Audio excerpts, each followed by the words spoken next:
Tololing, tiger हिल और point 4875 की ऊंचाइयों के नीचे खड़े हैं। और हम केवल उस युद्ध को याद नहीं कर रहे हैं, हम उस भावना का स्मरण कर रहे हैं जो उन रणबांकुरों ने दिखाई थी। हमें याद है वह दृढ़ संकल्प जो उनकी आंखों में था, वह अदम्य साहस जिससे उन्होंने हर कठिनाई को मात दी। हमें स्मरण है वह नारा, वह चेतावनी, वह प्रण जो हर योद्धा के मुख से निकला। हमें श्रद्धापूर्वक नमन करते हैं उन बहादुर नायकों को जिन्होंने मृत्यु को गले लगाया ताकि हम गरिमा के साथ चैन की जिंदगी जी सके। साल 1999 में भारतीय सेना ने ऑपरेशन विजय के अंतर्गत कारगिल की ऊंचाइयों पर एक अद्वितीय विजय प्राप्त की थी।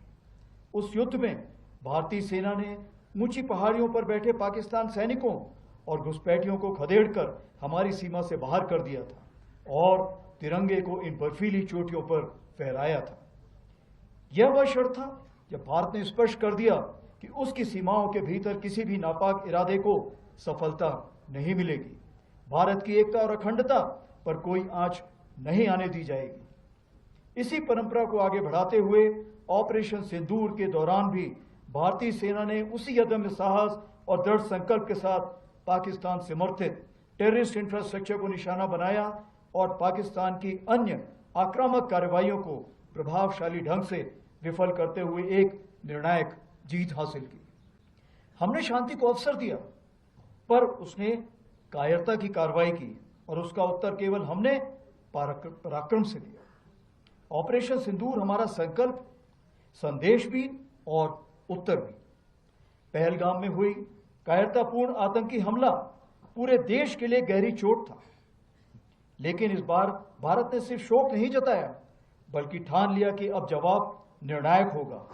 देशवासियों का अटूट विश्वास और सरकार द्वारा दी गई रणनीतिक स्वतंत्रता से भारतीय सेना ने एक सुनियोजित, सटीक और निर्णायक जवाब दिया।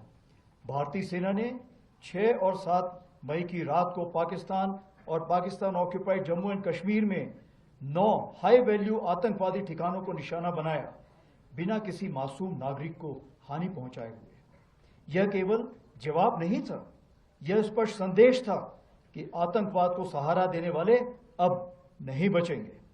7 से 9 मई को पाकिस्तान द्वारा की गई सैन्य कार्रवाई पर भारतीय सेना ने नपातुला और सटीक जवाब दिया। हमारी आर्मी एयर डिफेंस एक अजय दीवार बनकर सामने खड़ी रही, जिसे कोई ड्रोन या मिसाइल भेद नहीं सका।